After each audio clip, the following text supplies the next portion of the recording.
The front door clicked shut with a sound of finality that was immediately replaced by a whoop of unrestrained joy from my sister. Megan. I was standing in the living room, watching through the big bay window as Mom's sensible sedan backed out of the driveway.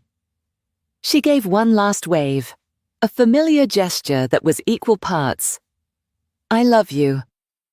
And please don't burn the house down." And then she was gone, turning the corner at the end of our quiet, tree-lined street. Freedom. For the next 48 hours, the house was ours. No schedules, no parental supervision. Just me, Chris, 16, and my two younger, infinitely more chaotic sisters, Cara, 14, and Megan, 12. 2 whole days, Megan yelled, flopping dramatically onto the sofa, her pigtails bouncing. We can stay up as late as we want, eat ice cream for breakfast, and watch nothing but reality TV.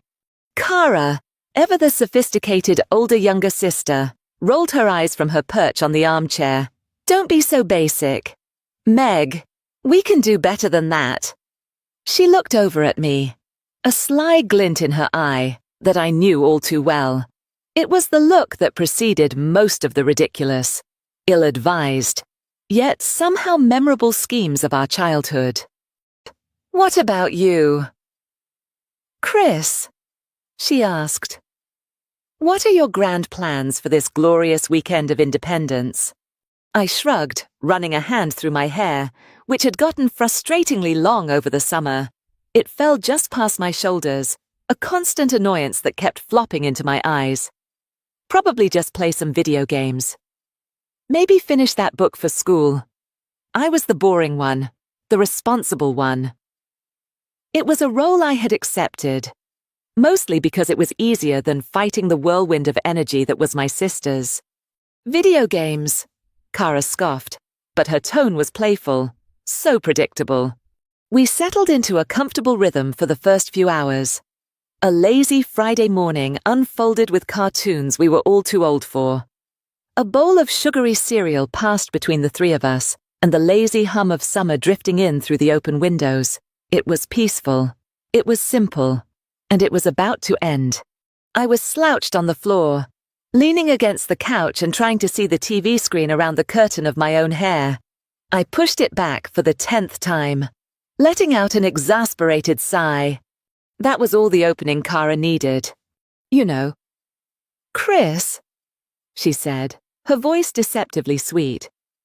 I could fix that for you. I glanced over at her. Fix what? My hair. No thanks. I'll just find a rubber band or something. Oh, come on, she wheedled, sliding off the chair to kneel behind me. Megan, sensing an opportunity for mischief, immediately abandoned the TV and scurried over, her eyes wide with anticipation. It's always in your face. Let me just style it. It'll be fun. I knew this was a slippery slope. With Cara and Megan, fun was a code word for an elaborate project at my expense. But the sun was warm, the house was quiet, and I loved my sisters, even when they were being pains. Fine, I mumbled, but nothing weird. Just get it out of my eyes. My lips are sealed, Cara said, though her grin told a different story. Her fingers, nimble and practiced from years of braiding her own hair and her doll's, began to work through my brown locks. It was surprisingly gentle. She untangled the knots with a comb she'd magically produced from somewhere, her touch light and professional. What are you even doing back there? I asked after a few minutes of silence. It's a surprise, Megan chirped, now acting as Cara's assistant, handing her bobby pins one by one. The surprise turned out to be an inverted French braid, tight and intricate, pulling my hair straight back from my forehead and culminating in a neat coiled bun at the crown of my head. It felt weird. The skin on my scalp was pulled taut, and the sudden absence of hair on my neck made me feel strangely exposed. Okay, you can look now, Cara announced with a flourish. I walked over to the hallway mirror, Megan and Cara trailing behind me like a pint-sized entourage. I stared at my reflection. It was definitely me, but it was also not me. The severe hairstyle highlighted the shape of my face, making my cheekbones seem more defined and my eyes look bigger. It was efficient. I had to admit, not a single strand was out of place. "It's neat," I said, turning my head from side to side. "It needs one more thing," Megan declared. She dashed off and returned a moment later, holding a sparkly pink bow clip. Before I could protest, she'd fastened it to the side of the bun. Now I looked ridiculous. I reached up to pull it out, but they both blocked me. "No, you have to leave it," Cara insisted. "It completes the look. It's just for around the house." "Chris," Megan pleaded, giving me her best puppy dog eyes. "No one will see." I sighed, defeated. Fine. Whatever. It was a small price to pay for their happiness. I thought that would be the end of it. I was so wrong. That single act of surrender was like a crack in a dam. An hour later, as we were trying to decide what to have for lunch, Cara looked at me, then at my plain t-shirt and jeans, and then back at my meticulously styled hair. "You know," she said slowly, tapping her chin, "the whole outfit doesn't really go with the hair. Here we go." I muttered. "Let's play a game," Megan squealed.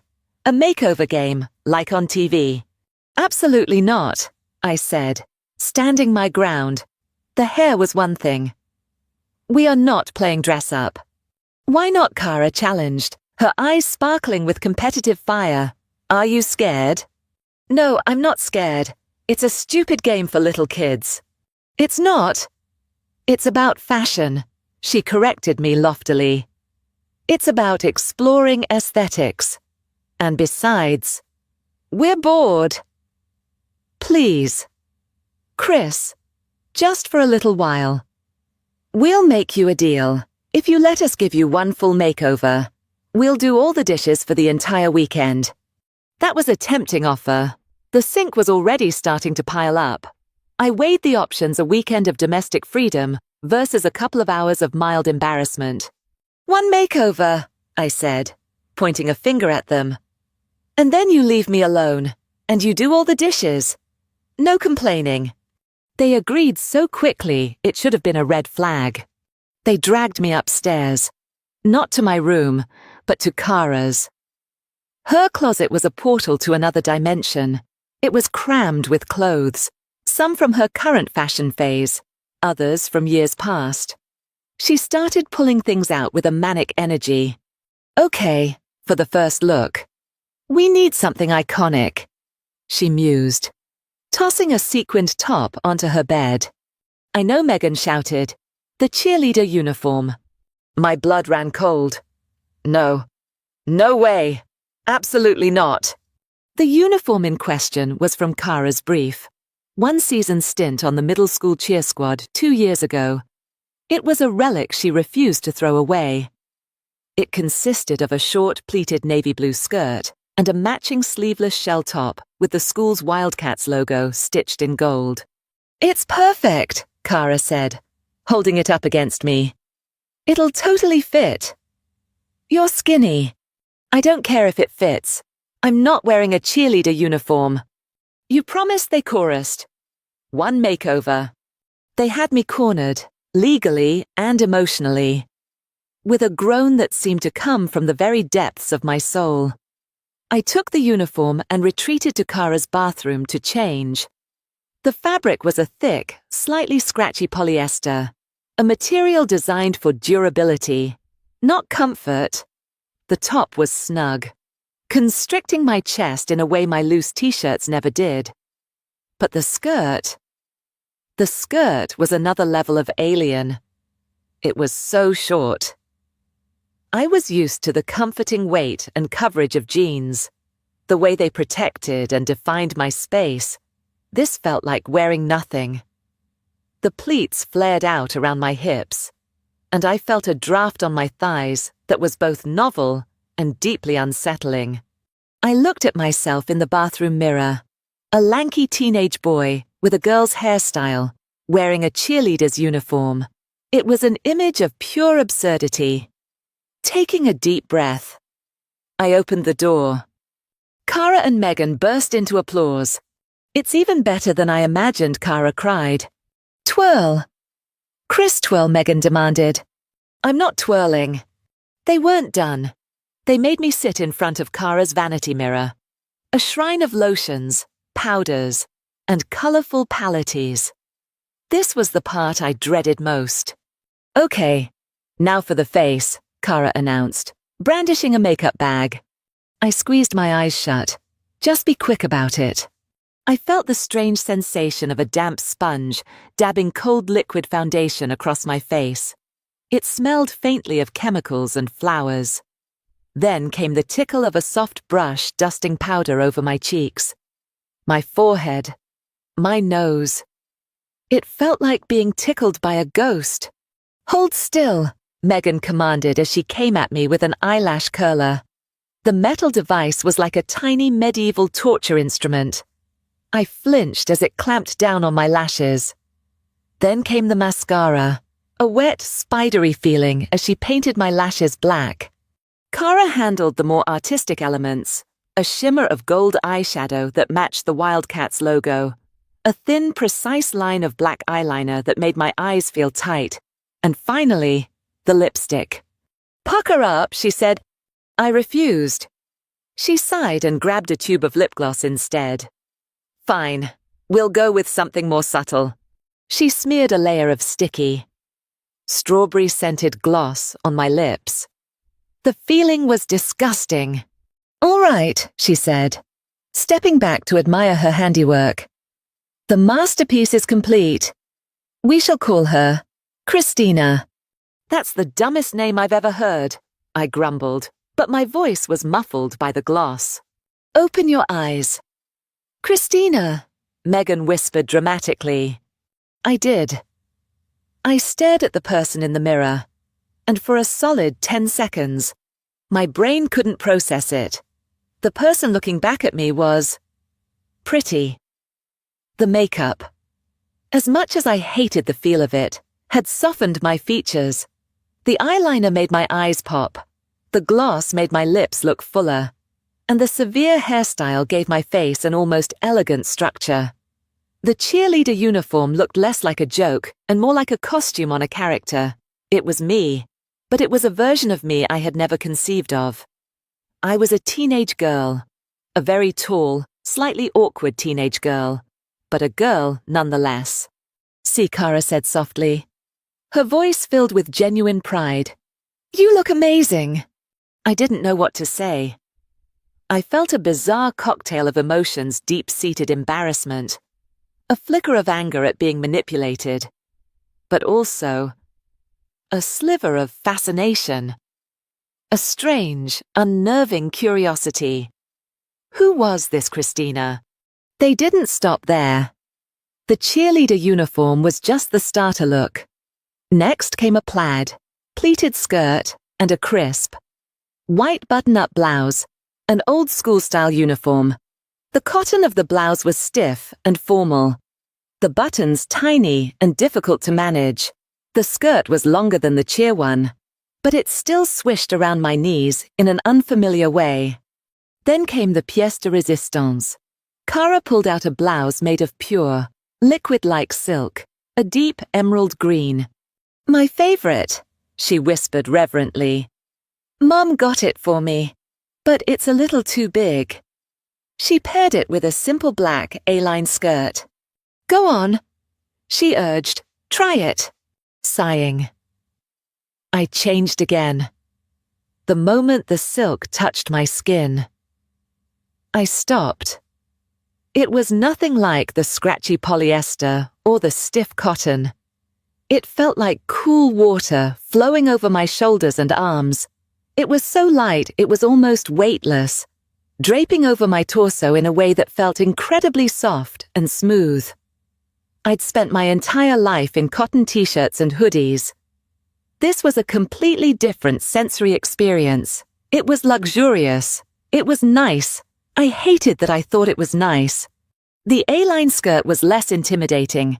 It fell to just above my knees, and its simple shape was less ostentatious. But combined with the silk blouse, the effect was surprisingly chic. "Oh, that's the one," Cara breathed. "That's Christina's signature look." To complete this ensemble, they produced a pair of Cara's old black heels. They weren't stilettos, just a modest 2-inch block heel, but putting them on was like trying to balance on stilts. My feet were crammed into them, and my center of gravity was thrown completely off. I stood up and immediately wobbled, grabbing onto the bedpost for support. "You have to walk in them," Megan giggled. I took a few tentative, clunky steps across the room. It was a disaster. My ankles felt wobbly, and each step was a loud, ungraceful clomp on the hardwood floor. It was a humbling experience that gave me a newfound respect for anyone who wore heels regularly. "Okay, that's enough," I said, collapsing onto the bed. "The deal is done. One makeover. Now you do the dishes." "But you look so good," Cara protested. "Let's just watch a movie like this." As a trial run for Christina, I was too tired to argue. The entire process had been surprisingly draining.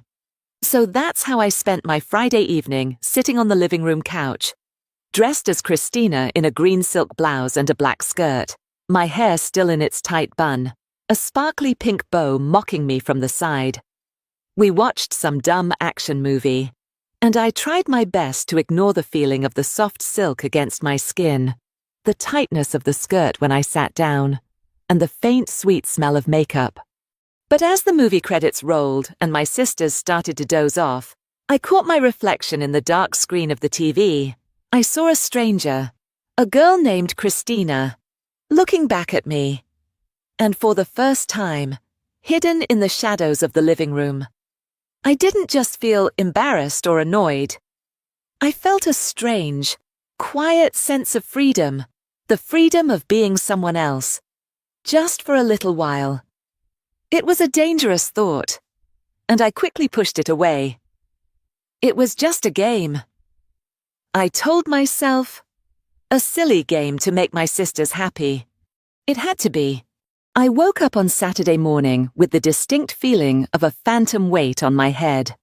My hair was still pulled back.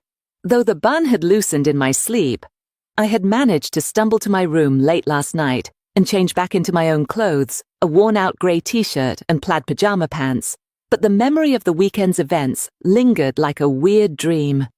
The silk blouse was folded neatly on Cara's dresser, a silent emerald reminder. I went downstairs, hoping for a return to normalcy. Maybe we could just play video games today, like I'd originally planned. The thought was comforting. But Cara and Megan were already awake, huddled over the kitchen table, whispering conspiratorially. They looked up as I entered, their faces glowing with a fresh wave of creative energy. I knew that look. My heart sank. "Good morning," Christina Megan chirped. "It's Chris," I grumbled, pouring myself a bowl of cereal. "And Christina has officially retired." "Oh, I don't think so," Cara said, leaning back in her chair with an air of supreme confidence. "In fact, I think she's just getting started. We thought of the perfect phase 2 for our little experiment." "There's a phase 2, I asked, my voice filled with dread. "Of course," she said, as if it were the most obvious thing in the world. "Yesterday was the dress rehearsal.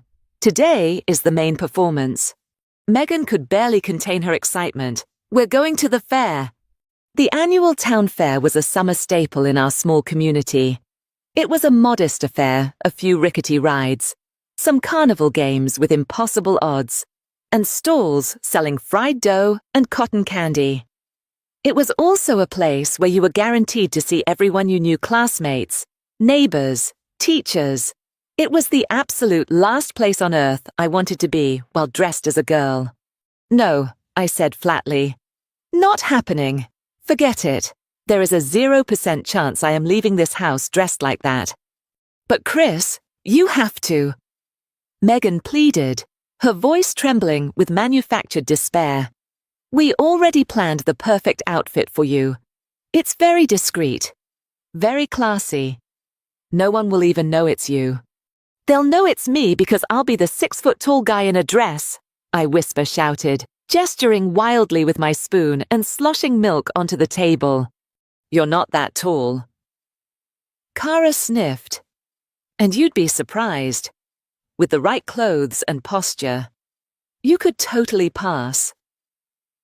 Think of it as a challenge. An acting exercise. She knew exactly which buttons to push. She knew I hated backing down from a challenge. Besides, she added, delivering the final blow, if you don't, we might just have to, accidentally, text a few pictures from yesterday to some of your friends. Like Jake. For instance, my stomach twisted into a knot. Jake was my best friend. He'd never let me live it down. It was blackmail. Pure and simple. You wouldn't, I said, but my voice lacked conviction. Cara just smiled a sweet, terrifying smile. I was trapped. Again.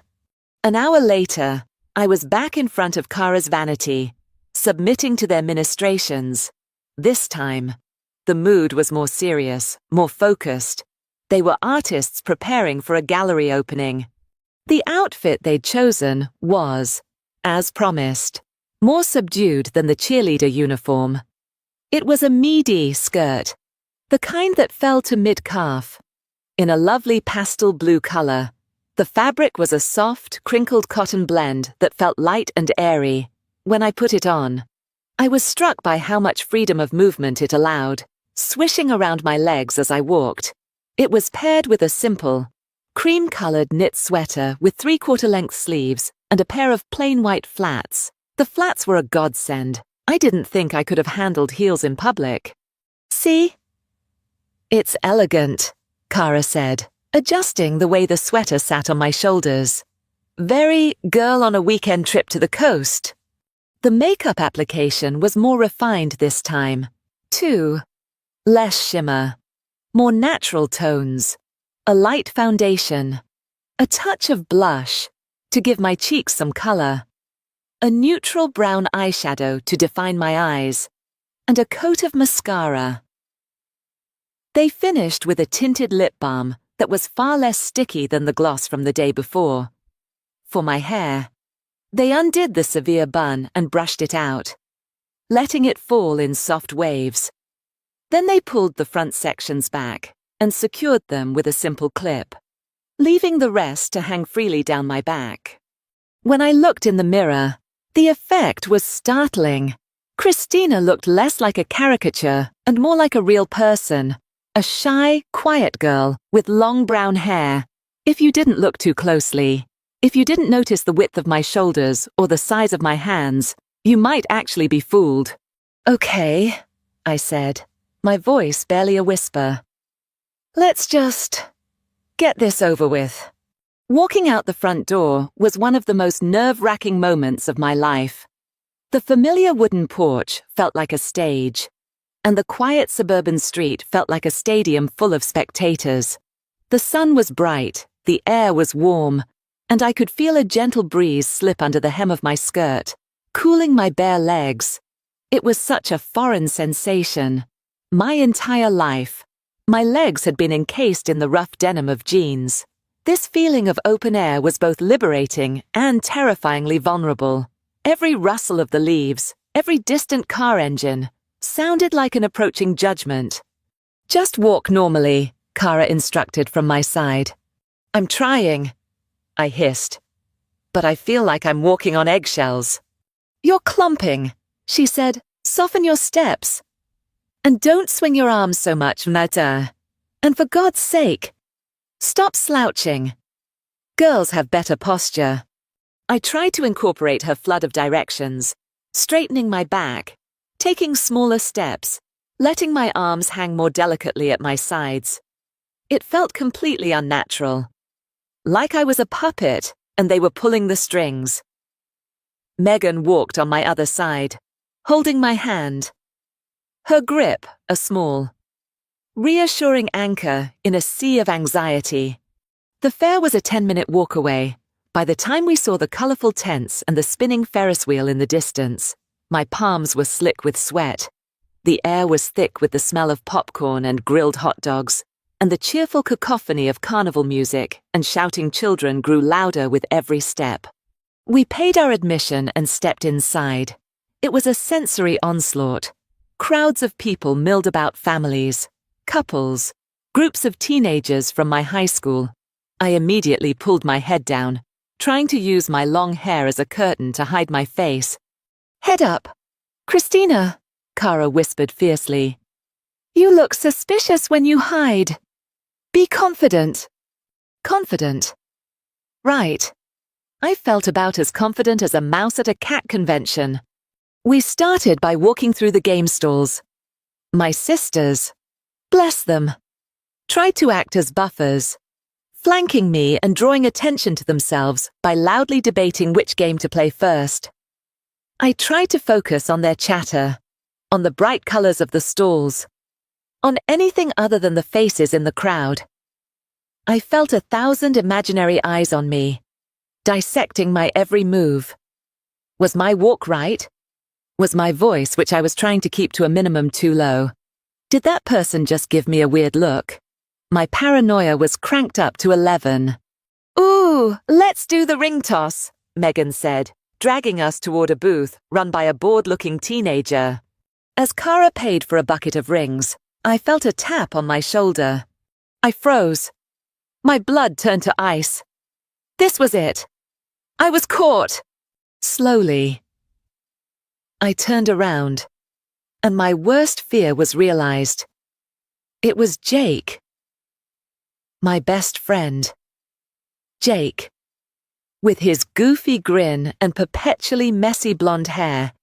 "Hey, Cara, Megan," he said, his eyes flicking from them to me with friendly curiosity. "Who's your friend?"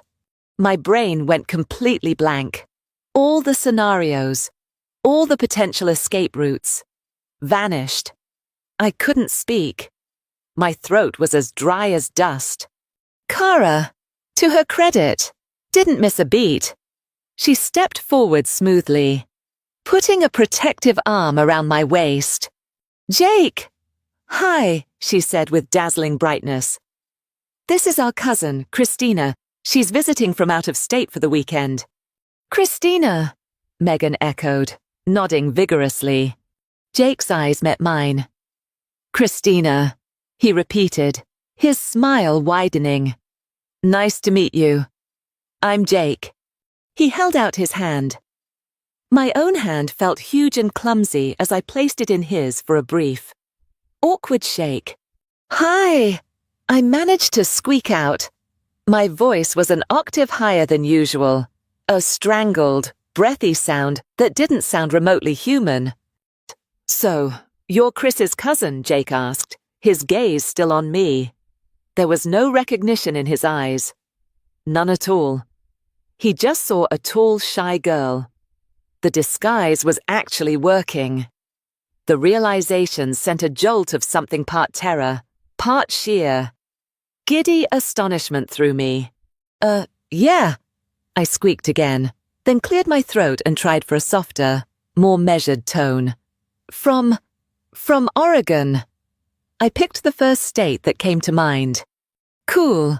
I've always wanted to go to Oregon," Jake said enthusiastically. "What's it like?" My mind raced. What was Oregon like? I'd seen pictures. Trees, rain, hipsters.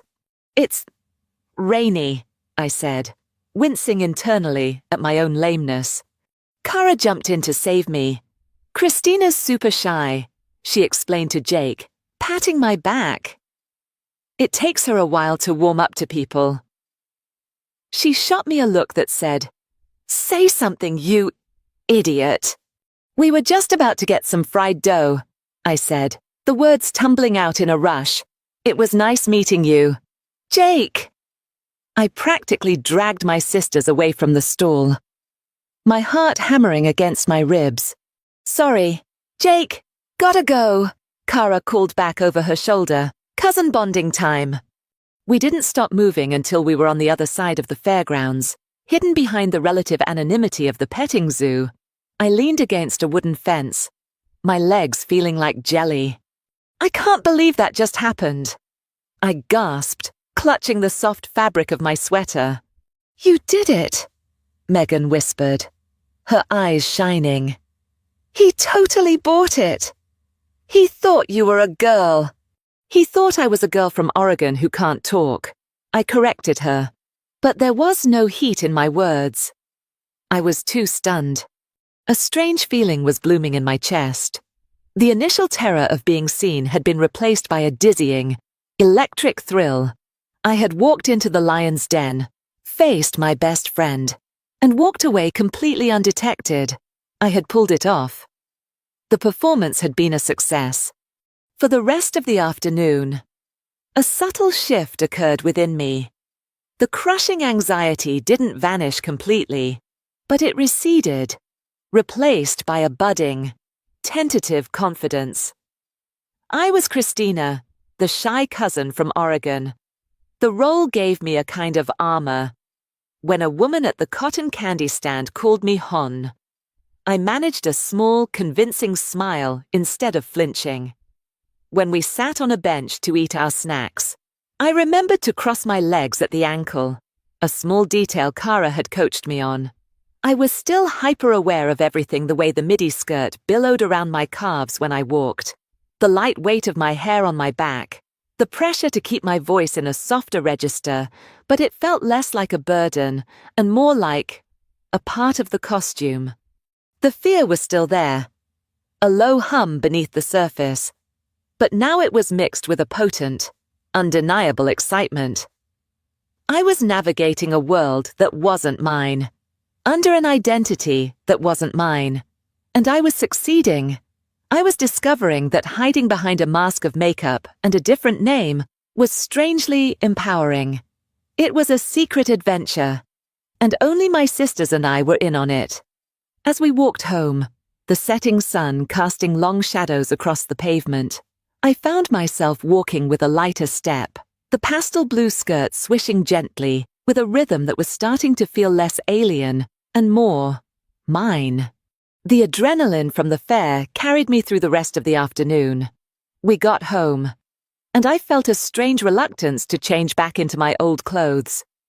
The role of Christina had become a comfortable, if bizarre, second skin.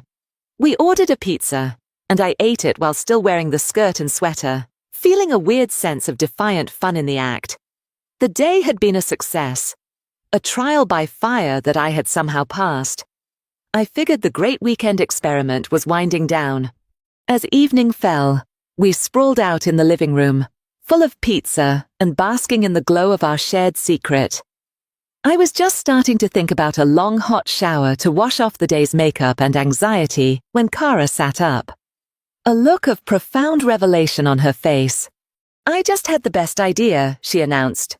My stomach did a familiar lurch. Kara, whatever it is, the answer is no. We went to the fair. We faced down Jake. I've done my time. The experiment is over. But it's Saturday night, she protested. We can't just let Christina's big debut end like this. She needs a proper celebration. A celebration, I asked warily. Megan's eyes lit up. A party. No, I said, the word coming out sharp and final. No party. I'm not hosting a party as this. I gestured to my outfit. Kara waved a dismissive hand. Oh, relax. It's not a party. It's just a few friends. From my grade. I might have texted them earlier and told them to stop by tonight for a movie night. The casual way she dropped this bombshell sent a wave of pure, unadulterated panic through me. It was one thing to have a chance encounter with one person at a crowded fair. It was another thing entirely to be trapped in my own house, under bright lights, for hours, with a group of teenage girls who were notoriously observant. You did what I yelled. my voice dropping back to its normal, panicked tenor. Are you insane? You can't text them back. Tell them it's cancelled. Tell them the house is flooded. Tell them there's a rabid raccoon in the kitchen. I can't. They're already on their way, she said. Checking her phone. Sarah and Chloe are just 5 minutes out. I shot up from the couch. That's it. I'm going to my room. I'm locking the door. You can deal with them. I made a break for the stairs, but they were too fast. They scrambled to block my path. A two-girl defensive line. You can't, Megan wailed, grabbing my arm. What will we tell them? They're coming over because we told them our cool. Older cousin was in town and wanted to meet them. You told them that I was aghast. They hadn't just set a trap. They'd baited it with me. Please, Chris, Cara said, her voice dropping to a low, persuasive tone. Just for a couple of hours. Be Christina. You were so good at it today. Think of it as the final boss battle. If you can get through this, you can get through anything, and you won't have to be the host. You can just be our mysterious, chic older sister figure. We'll do all the work. The doorbell rang. A deer in the headlights terror seized me. It was too late. I was cornered. I looked down at my simple sweater and skirt. I looked at their pleading, desperate faces. A feeling of hopeless resignation washed over me. This is the last time.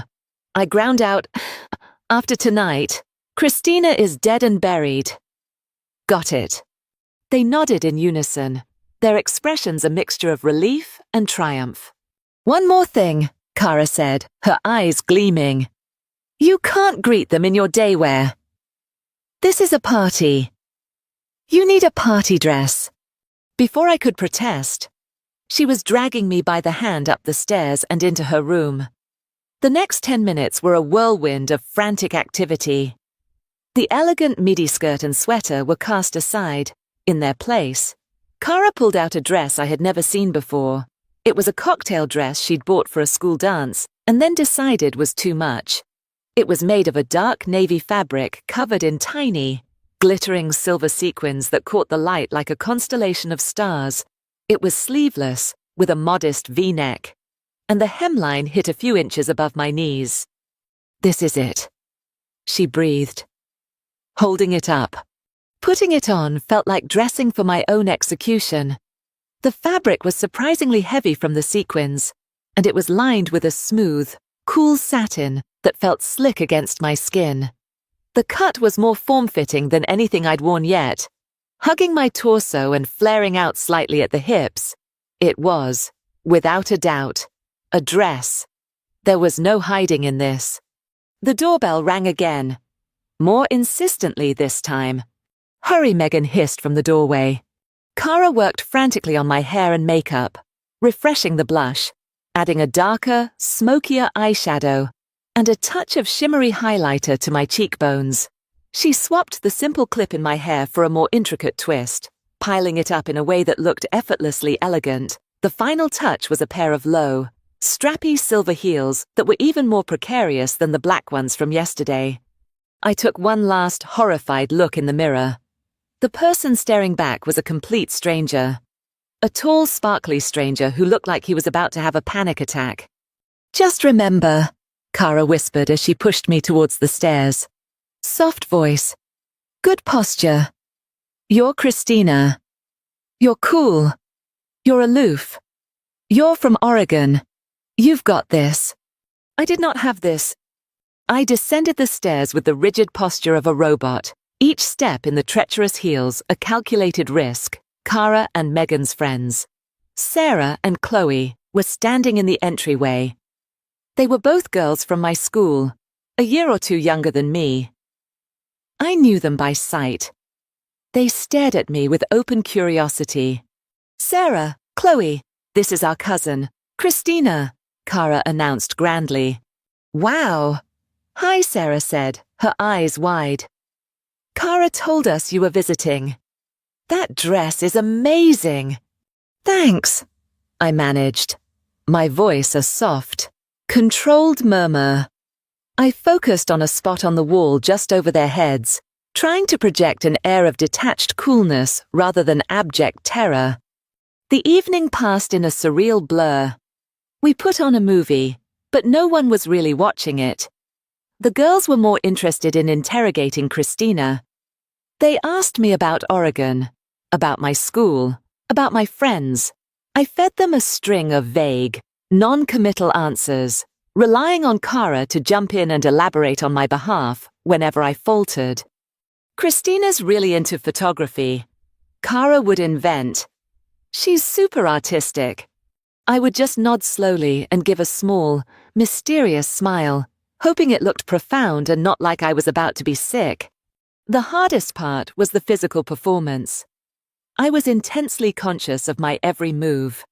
When I sat on the couch, I had to remember to keep my knees together, an action that required constant muscle tension. I couldn't just slouch back like I normally would. I had to sit up straight, my back aching from the effort. When I drank the soda Cara gave me, I had to remember to sip it delicately, not gulp it down. It was exhausting. Yet, something strange was happening. As the night wore on, the performance started to feel less like a lie and more like a role. Chris was a shy, awkward 16-year-old who stumbled over his words and felt uncomfortable in social situations. But Christina was different. She was quiet. Yes, but it came across as enigmatic. Not shy. Her silence was perceived as thoughtful. She was the cool older cousin, and the girls treated her with a certain deference. In this glittering, sequined armor, I found I could interact with them with a level of confidence I could never muster as myself. I wasn't me, so I couldn't fail. It was Christina failing, and she was just a character. The moment of peak crisis arrived around 9 o'clock. There was a knock at the door. We all froze.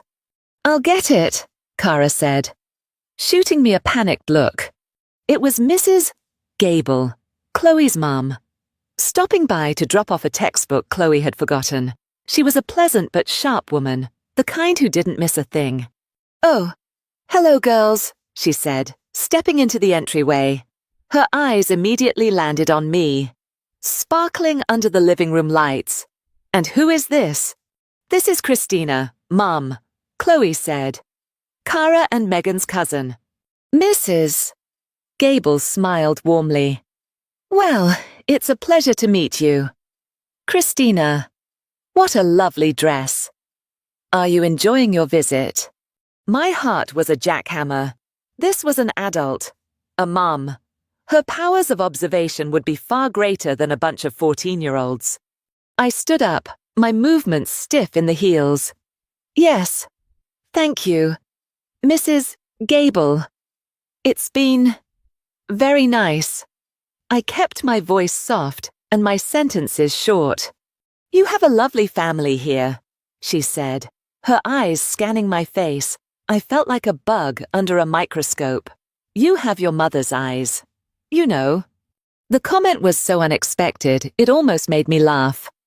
I just smiled. "Thank you."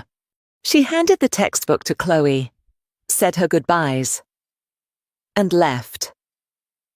The moment the door closed, I collapsed back onto the couch, the breath leaving my body in a whoosh. I had survived. I had passed the final test. The rest of the party was a cakewalk. The girls left around 10, still chattering about how cool and stylish their new friend Christina was. After they were gone, the three of us stood in the silent, messy living room. "We did it," Megan whispered in awe. "You did it," Cara corrected, looking at me with a newfound respect. "You were incredible. Chris, you were a better Christina than we could have imagined." I didn't say anything. I was too busy processing the night's events. I was exhausted. My back ached. My feet were killing me. And my head throbbed from the constant vigilance. But underneath all that, there was a strange hum of exhilaration. I had been someone else for an entire evening. And not only had I gotten away with it, but I had thrived. The confidence I'd felt wasn't entirely fake. The ease with which Christina navigated social interactions was something Chris, deeply envied. I looked down at the sparkly dress, at my manicured-looking hands, at the strappy heels. I was still struggling with a profound internal question. Was this all just a game? Was I just a good actor? Happy to please my sisters? Or was there a part of me, a deep and hidden part, that actually enjoyed this, that felt a sense of rightness in the rustle of a skirt and the confidence of a mask? The question hung in the air, unanswered, as I finally, wearily, made my way upstairs to shed Christina's glittering skin. I didn't even make it to my bed. The emotional and physical exhaustion of the party hit me like a tidal wave the moment the house was quiet. I remember vaguely kicking off the torturous silver heels, the relief so intense it was almost painful.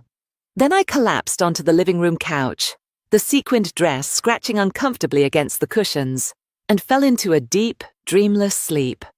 I woke to the sound of a key turning in the front door lock.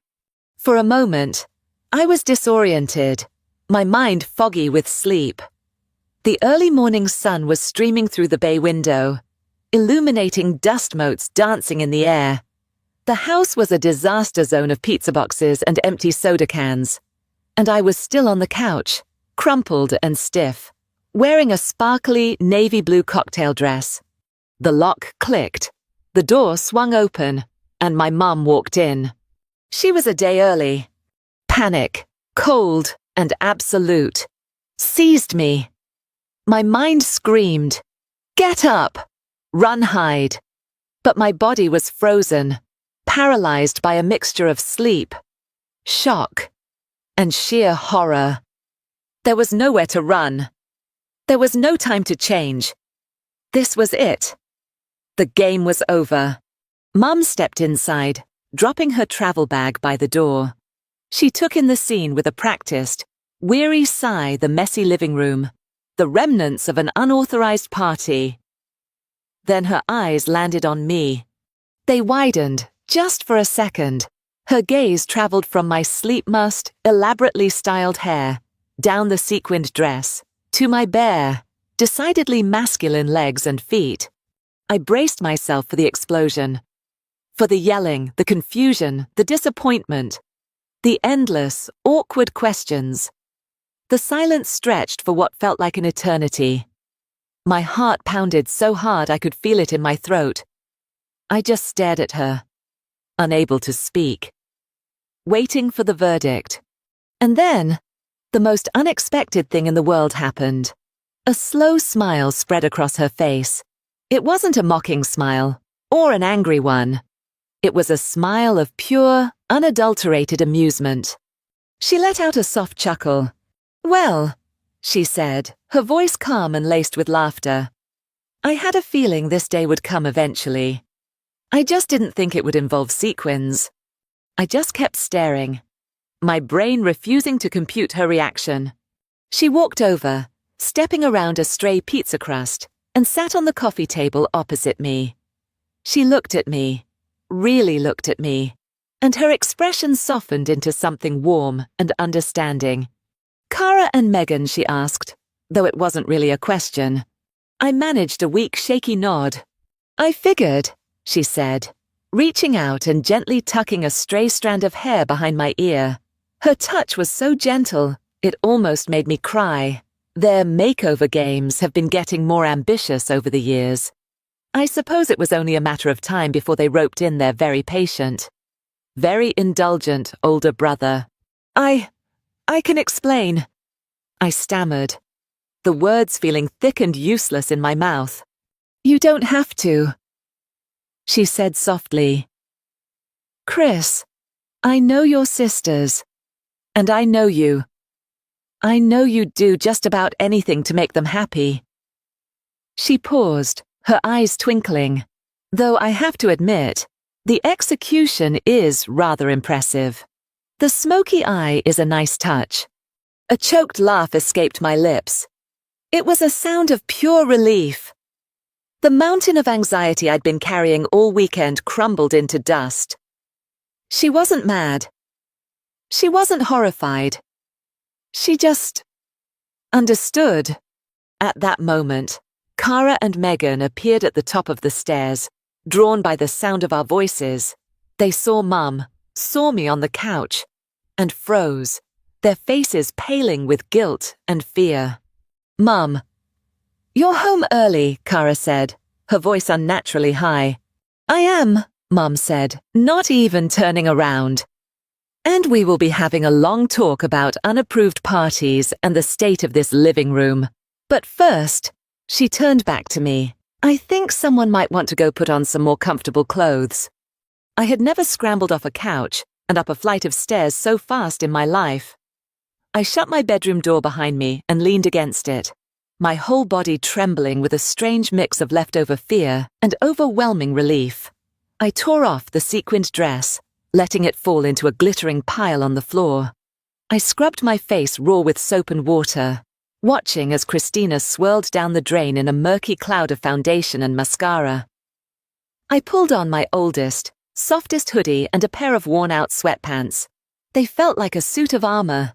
They felt like home. When I came back downstairs, the house was already being restored to order. Mum had my sisters working like a well-oiled cleaning crew.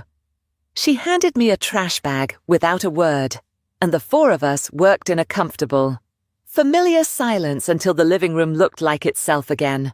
Later that afternoon, after my sisters had been sufficiently lectured and were serving out their sentence of yard work, Mum found me in the kitchen.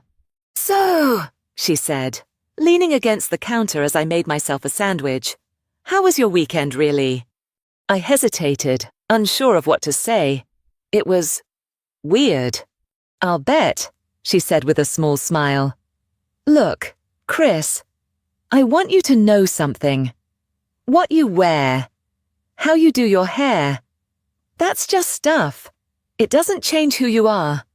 And who you are is a kind, responsible young man who loves his sisters very much." She paused.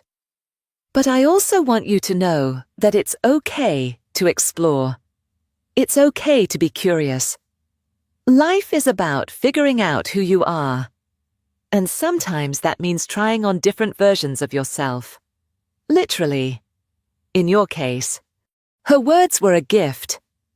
She wasn't just dismissing the weekend as a silly prank by my sisters.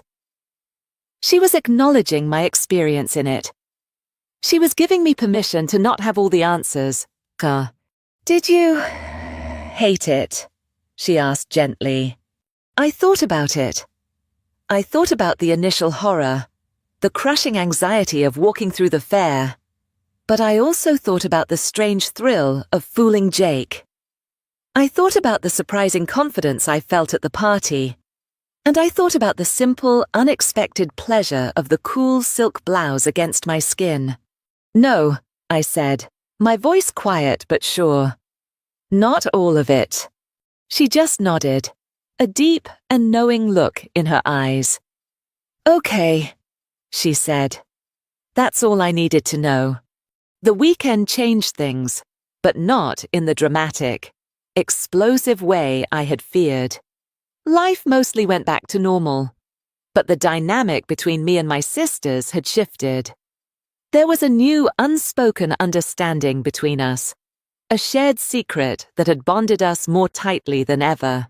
They stopped seeing me as just their boring, responsible older brother, and I stopped seeing them as just my chaotic, mischievous younger sisters.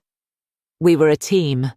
A few weeks later, I was cleaning my room when I found the emerald green silk blouse, which Cara had sneakily left on my desk chair. I picked it up, the fabric feeling just as cool and liquid-like as I remembered. I thought about Christina, the shy, mysterious girl from Oregon. She had been a fiction, a character born out of boredom and blackmail. But she had also taught me something. She had shown me a confidence I didn't know I had, a way of navigating the world that was different from my own. I decided not to cut my hair. I liked it long. And sometimes, on a quiet night when I was home alone, I'd take the silk blouse out of my closet. I wouldn't put on the makeup or the heels. That was part of the game. This was different. This was just for me. I'd slip it on, feeling the soft, luxurious fabric drape over my shoulders. It wasn't about being Christina anymore. It was about acknowledging a part of Chris I was just beginning to discover. A part that was a little more complex, a little more curious, and a lot more confident than I had ever thought possible. And as I stood there, looking at my reflection, I'd smile. It wasn't a performance. It was just me.